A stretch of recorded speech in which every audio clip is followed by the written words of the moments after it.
Welcome back to another episode of SHENZHEN. Let's read more email. So, I was chatting with a mate at the pub, and it comes to light that those SHENZHEN microcontrollers we use everywhere have a secret instruction that isn't in any of the documentation. It takes the format of gen p register or integer, and it conveniently generates a pulse on any simple I/O pin. The signal switches on 100, then off 0, for however many time units you want using the last two operands.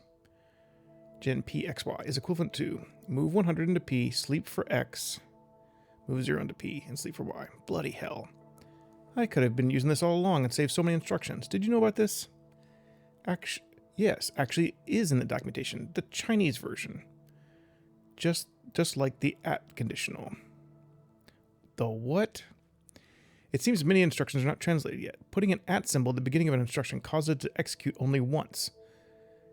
How have you been initializing code? Yeah, okay, I see how it is. Alright, so we got two new things to consider. We got an at symbol, and we have this gen thing to remember. I'm sure I'll promptly forget it. Token-based payment kiosk. To my fellow expats, have you gone to a Three Kingdom land yet? I went to one in SHENZHEN. The recreations of ancient Chinese society there are extremely fascinating. You even get old metal coins that you have to use to buy things with, as if you were really in the past. I watched the reenactors take my coins and then convert them by hand. Isn't that bizarre? I thought they could use coin machines to count the money faster, so I negotiated a deal with them to build some here. Wouldn't a coin machine be a little out of place at a theme park that's supposed to be a historical recreation? Carl, I've already spoke to them about the look. The machines will have a beautiful carved faceplate design with dragons and heavenly mountains and all that stuff. It won't look out of place at all. The machine just has to know when you put the right coin total, such as a piece of 1. It rings a bell to let the person know behind the counter that you've to know to hand you your item. Then it makes change in real physical coins. It's really like bygone times. Okay. Let's build a coin machine. Super fun. In 1, 5, and 12 are all simple inputs connected to a mechanism that detects 1, 5, and 12 tokens. Bell is a simple output connected to a solenoid that rings a small bell when triggered. Out 1 and out 5 are simple outputs connected to a mechanism that dispenses 1 and 5 tokens as change. There are a sufficient number of coins. After a sufficient number of coins have been inserted, the payment kiosk should ring the bell and dispense change as indicated in the verification tab. Okay. So let's see, we insert 12 and then 12. And then the bell rings. And it gives me back 5. Let's see, that should be 24. The price is 16, so that should be giving me back 8. So 5, 6, 7, 8. And it looks like the bell lasts for 1, 2, 3, 4. 4 instructions, which we can use that crazy new register on. New instruction with the same thing for these ones, which is kind of nice. Well, these ones, I mean. These are inputs.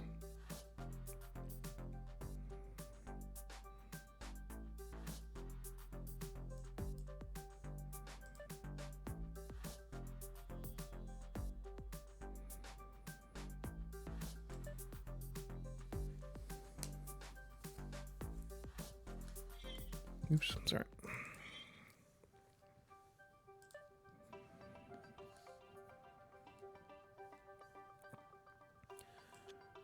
Okay. So how do we count? That's the first task.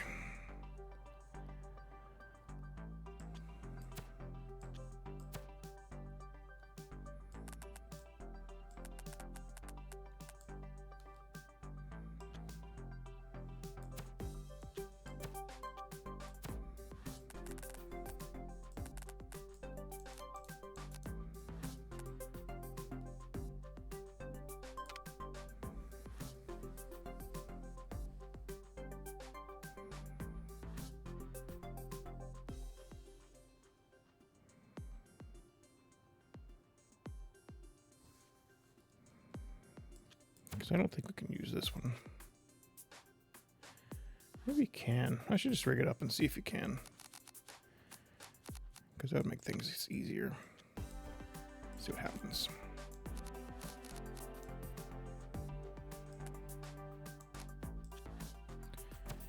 Manual doesn't seem to imply you can use it, but who knows.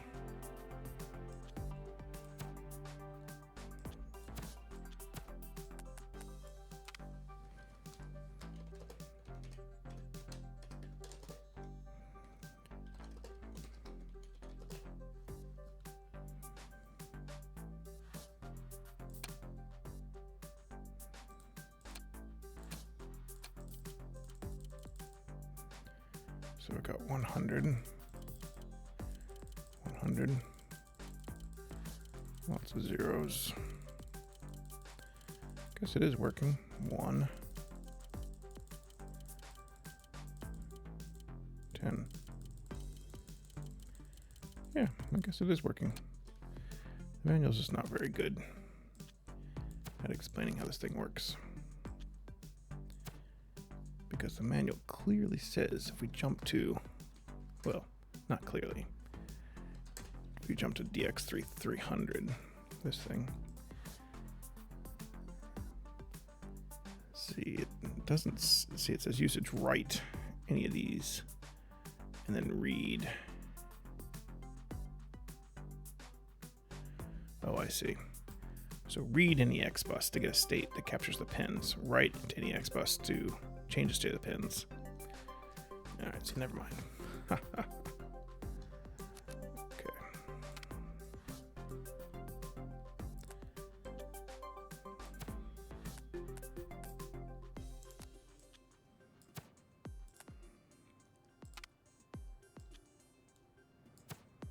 Is this a pin? I forget. Nope. It's a bus.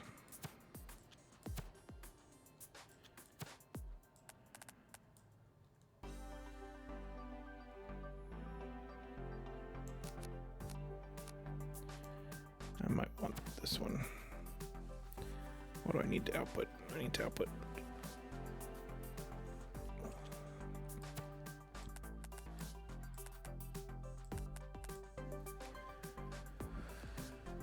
Yeah, I don't know. Probably could do that. I'll have to think about it.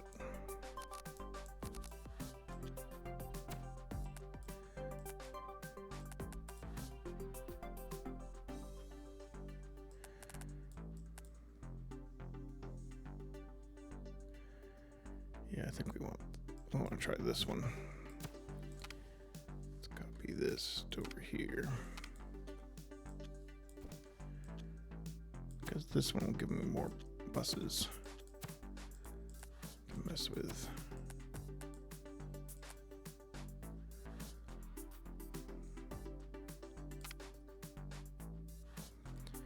And if I run out of instructions, I'll go to this one. Oops.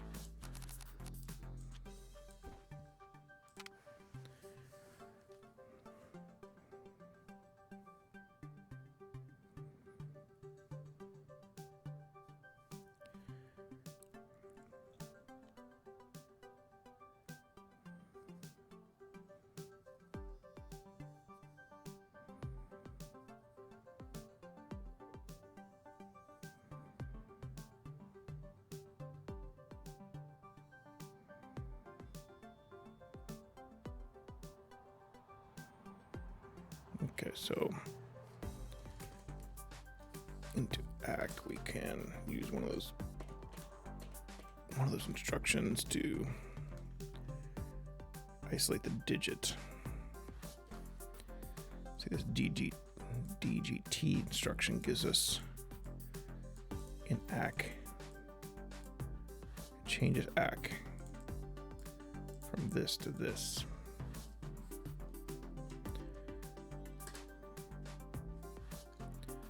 Better if I could use this one because then I can store it in DAT.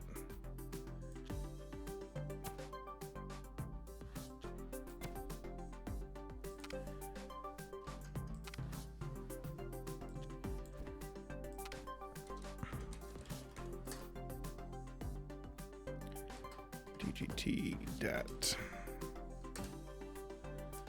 Let's look at the 0th.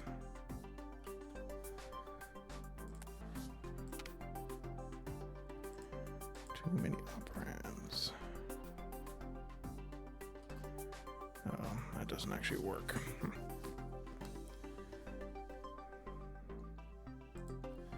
Well, we'll just use this big one until, and then we'll try to optimize later. Let's see.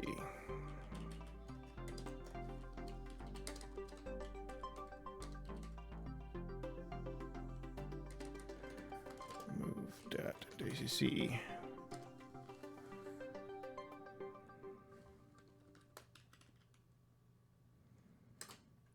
So digit of 1.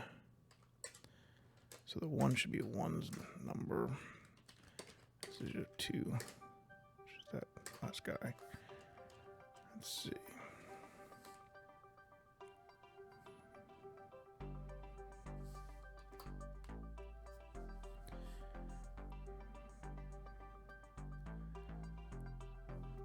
Isolate the specified digit in the ACK register and store it in the ACK register.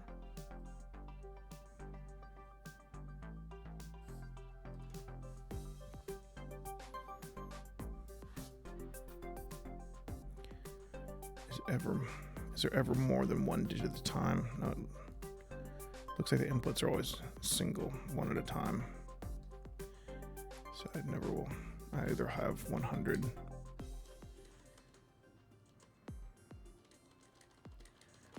Test if it's equal. Test if x0 is.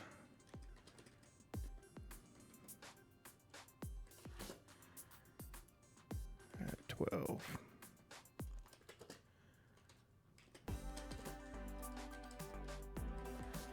Add 5.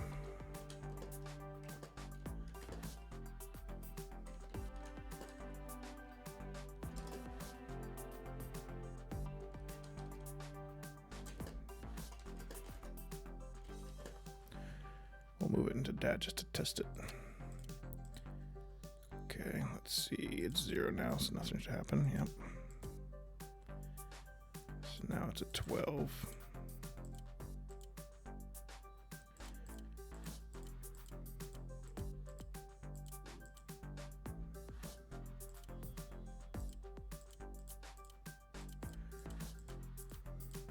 Now it's 24.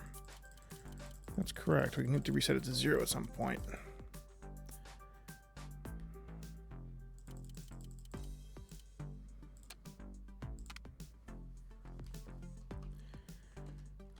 Test if greater than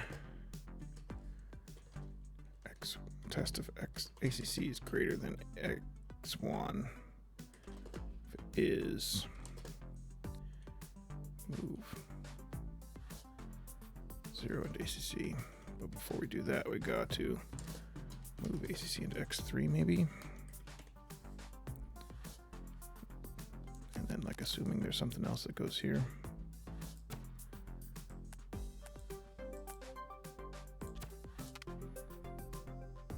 Calculates the change.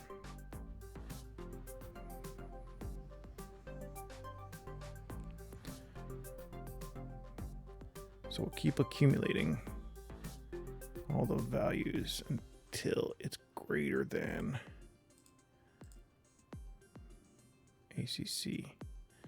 Should be greater than or equal to.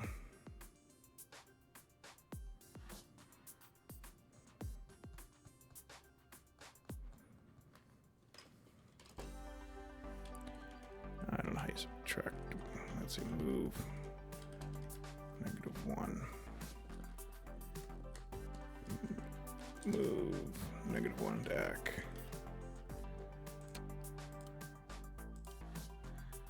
Okay, so we'd put an @ sign to say let's only do that once.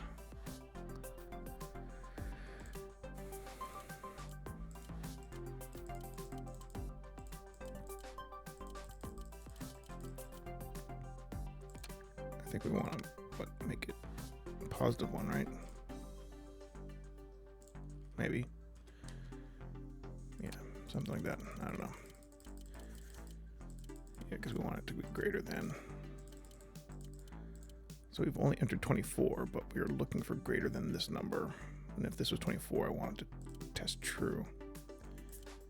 And then we're going to say, okay, then move that.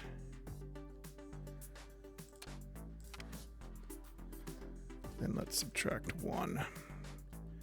And then move the real value into x3.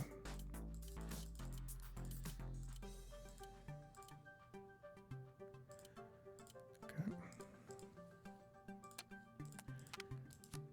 Sleep until x0. Move x0 into ACC, sleep 1.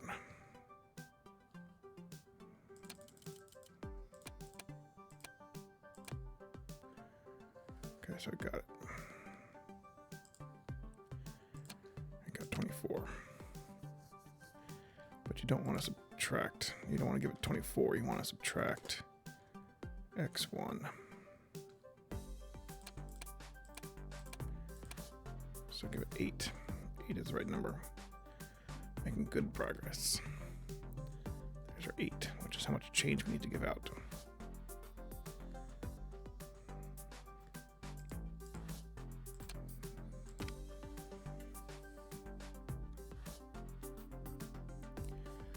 So now we need to ring the bell when this guy gets fired, which is that dumb email. Gen 4. So X and Y. That's how long you want it to be on. That's how long you have to be off. Okay.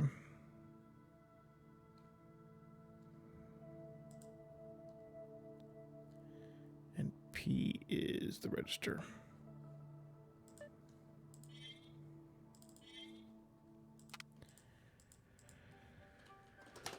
So Gen X3, how long do you want it to be on? I want it to be on for 4 and off forever, but let's just put 1.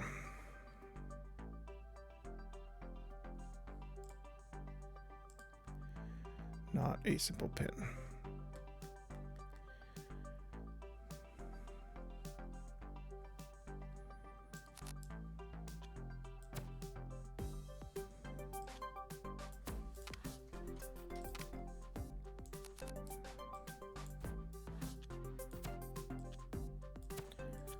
Try it with a pin. Let's see if that works.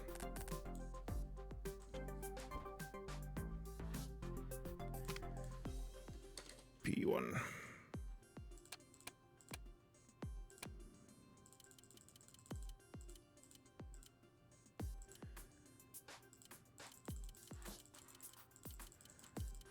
What's going on? Part not sleeping.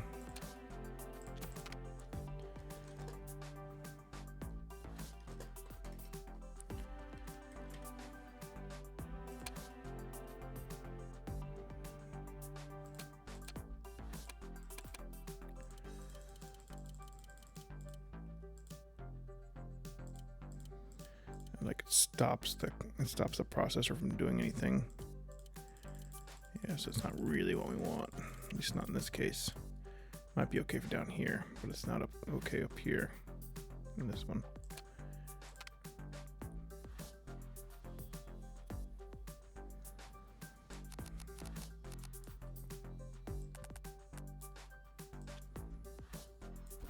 Let's see if we can continue using this thing.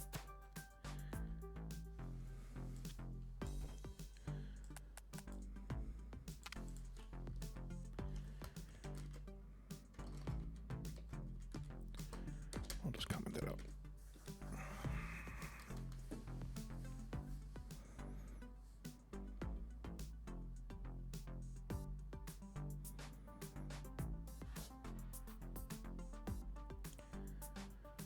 So we're gonna test if it's greater than 4. Test if ACK is greater than 4. If it is, we're gonna gen X1 with, see, I don't want to control P2 at the same time. I could make it more expensive and just do this. Have that gen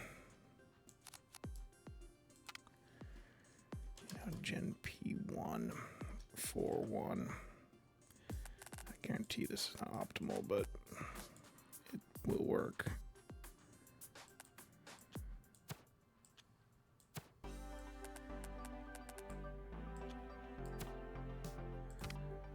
I ran out of instructions over here, though, which is really dumb.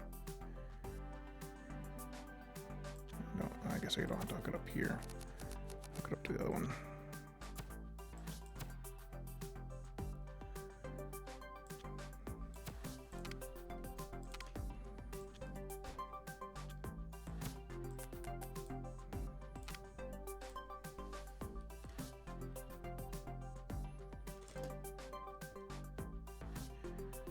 Move 1 index 3. Sleep till x1 gets around, and then gen.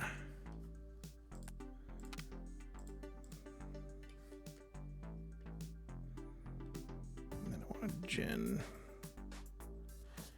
x2 with 10, maybe? Yeah, 10. Let's try that.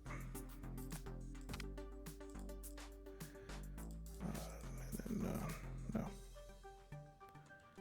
We want to gen. We can't gen that way because it needs to be a pin, doesn't it?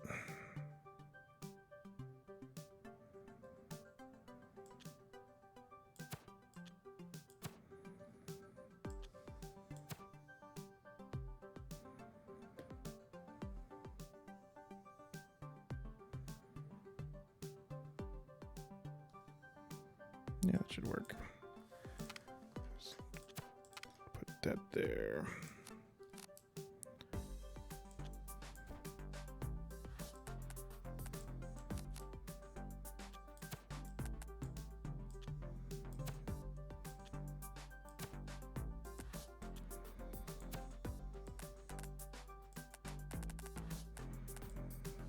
Okay. Let's gen P1 with 1, 1.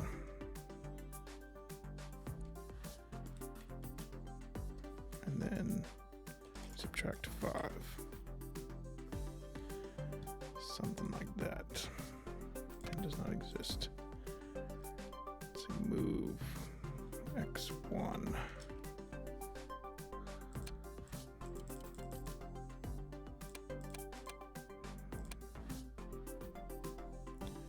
Part is not sleeping.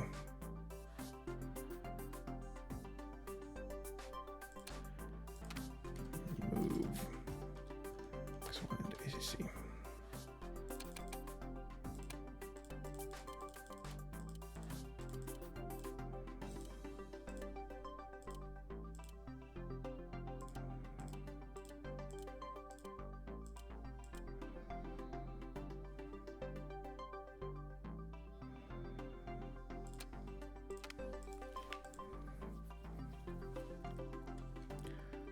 As usual, I'm gonna run out of instructions, so that's okay. Gen P0 with 1, 1. Test if ACK is greater than 1. It's greater than.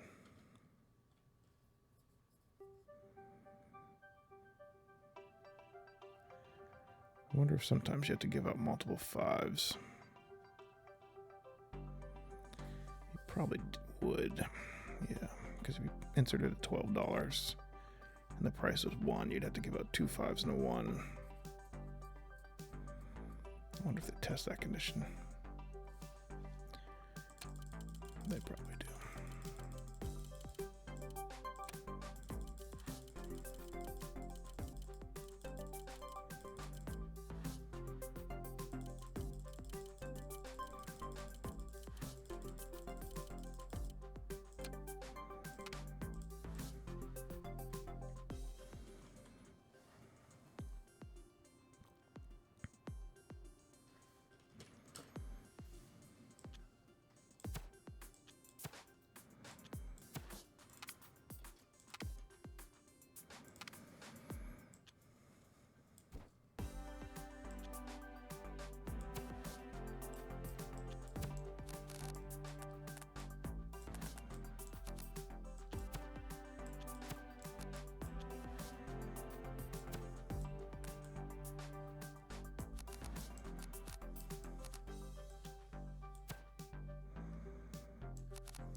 Okay, I rerouted it to a bigger MC6000 so I get more instructions. So I think I want to do more here. Okay, so I've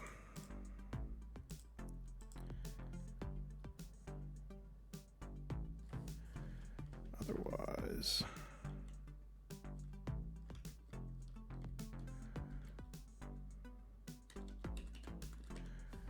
let's see, S1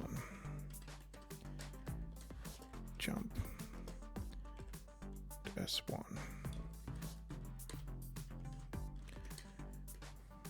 S2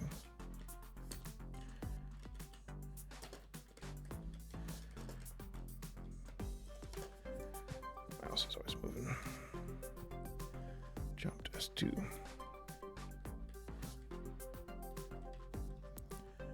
Let's see.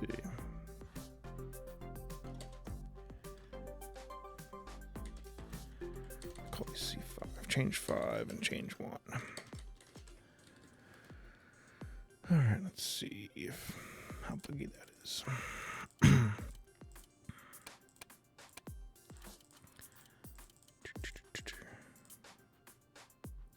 Okay, we got past the 5, and now we're saying, okay, is it greater than 0? It's at 3, which is right. Let's give them 1, which is right. Subtract 1. Jump it to C0. Subtract another 1. Jump it there. Subtract another 1. And sleep. Hey, that actually seems to work. Holy cow.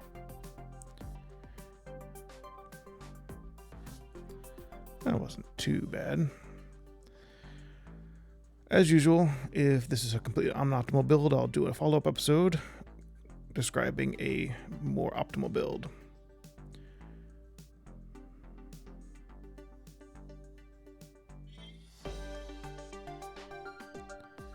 So let's see, production costs. So someone did it for, looks like, is that 9? I don't know. It's hard to tell with these markers. So that's 13. So let's see, 3, 6, 9, 12. So someone did it for $9, which would have been maybe 3 MC4000s. That's pretty impressive. So if anybody has a link to how that's done, feel free to let me know, and I'll describe it. Otherwise, see you next time on SHENZHEN.io.